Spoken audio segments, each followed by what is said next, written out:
Halo, salam sehat teman-teman semua. Masih dari Doha, dari Qatar tentunya. Ya, kita semua tentunya sudah mengetahui hasil pertandingan pembuka tim nasional Indonesia di Piala Asia kali ini. Dari grup D berakhir dengan kekalahan 1-3. Walaupun Indonesia sempat menyamakan kedudukan melalui gol dari Marcelino Ferdinand di menit ke-37, ya ini untuk merespon kebobolan di awal-awal dari Muhammad Ali. Lantas kemudian ada gol yang kebobolan psikologis lah istilahnya di akhir-akhir babak pertama dari Osama Rashid.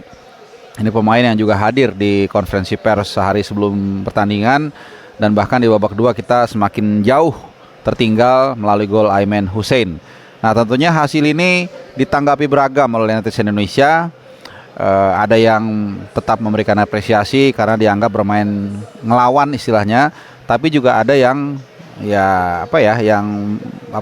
miris ya atau pesimis dengan hasil ini. Nah, tentunya gue sebelum nanti untuk menyimpulkan ya bagaimana kira-kira perjalanan Indonesia di Piala Asia kali ini, gue akan sedikit menguliti ya, menganalisa juga hasil atau jalannya pertandingan yang berlangsung di Ahmed bin Ali Stadium. Nah, tadi kemarin gue juga menghadiri preskon di setelah pertandingan, dan nanti itu juga akan gue masukkan ke dalam pemaparan gue kali ini ya.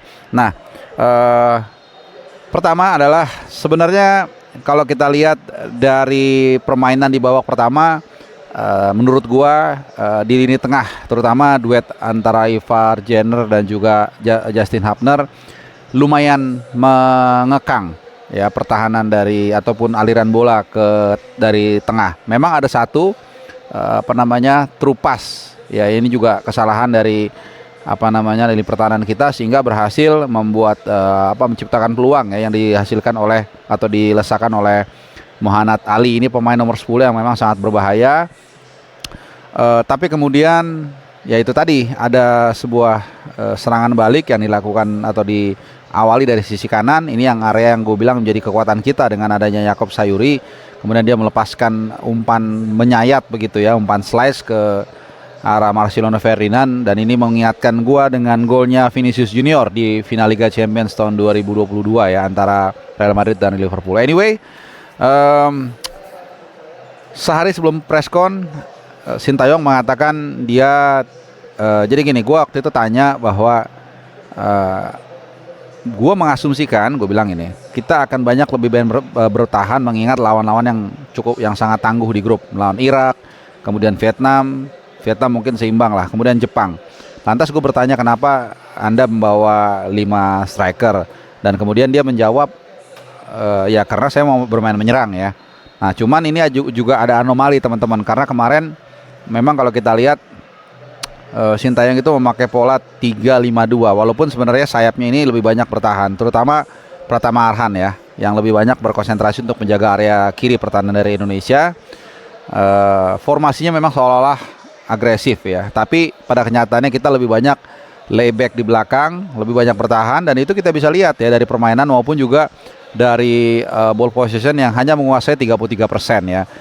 Nah, ini menjadi satu pertanyaan tersendiri. Nah, kemudian jalannya pertandingan tadi gue bahas bagaimana gol yang tercipta di 37 menit awal ketika 1-1. Nah, kemudian ada injury time. Nah, ini injury time ini memang agak sangat disayangkan ya, karena kebobolan psikologis ini di akhir-akhir babak atau menjelang turun minum ini sangat penting nilainya.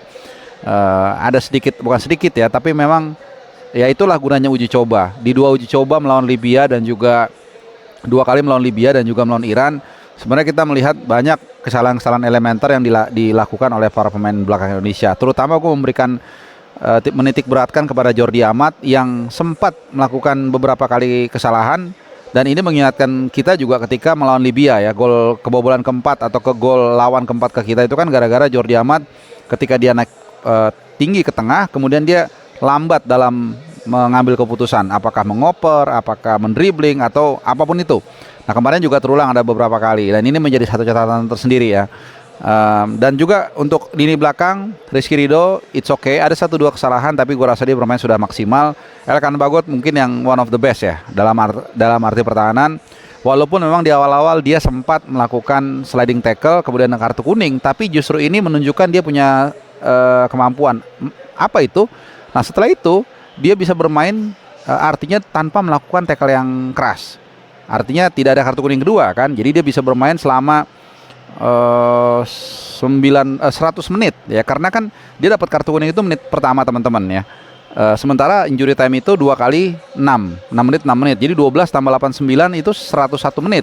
Dan dia bisa bermain selama 100 menit tanpa melakukan pelanggaran yang keras. Jadi ini memang ya dia punya kemampuan yang cukup baik lah untuk bertahan tanpa harus melakukan tackle yang berbahaya yang mungkin bisa mengancam dia mendapatkan kartu kuning. Nah, sedikit naik ke tengah, menurut gua ya ini memang agak sedikit variasi sih. Menurut gua duet dari Justin Hubner dan juga Ivar Jenner cukup baik ya, cukup baik memang. Nah, cuman begini teman-teman ya, dua pemain ini kan memang kelihatannya lebih konsentrasi untuk menjaga keseimbangan di tengah.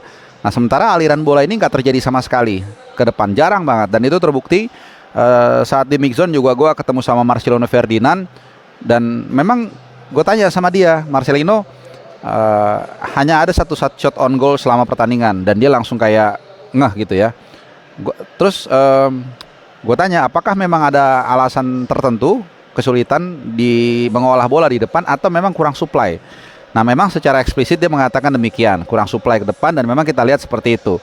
Nah, jadi ini mungkin menjadi PR Sintayong di pertandingan nanti menghadapi Vietnam seperti apa nih? Karena melawan Vietnam itu adalah pertandingan yang do or die. Walaupun kalaupun kita kalah, seandainya, ini kan seandainya teman-teman ya, kita bisa mengalahkan Jepang, ya gue tahu ini susah ya. Tapi artinya 3 poin aja kita masih bisa lolos sebenarnya. Tapi oke lah, itu leave it alone ya, gue nggak mau berdebat soal itu.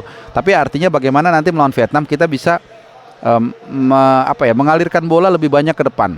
Karena forward passing kita di pertandingan kemarin itu sangat minim. Jadi ini menjadi catatan tersendiri melawan Vietnam yang seharusnya kita akan harus bermain lebih agresif ya dibandingkan melawan Irak yang memang kita lihat kualitasnya ada di atas kita lah.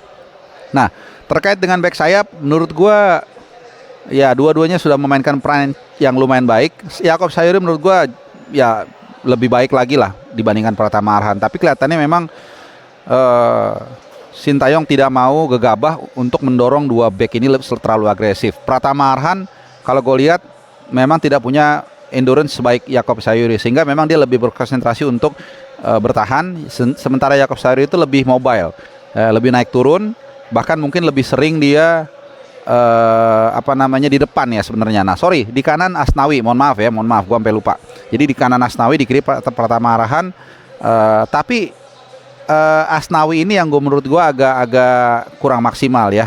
Gue nggak tahu apakah ini alasan dia diganti. Sayangnya gue tadi nggak tanya di saat di preskon ya. Yang jelas dia agak ada satu momen bahkan dia agak tertatih-tatih mengejar Trupas yang untungnya tidak gol ya. Jadi itu tadi. Nah, kemudian itu tadi Yaakob Sayuri bermain sangat baik sebenarnya, terlepas dari hasil akhir kita kalah.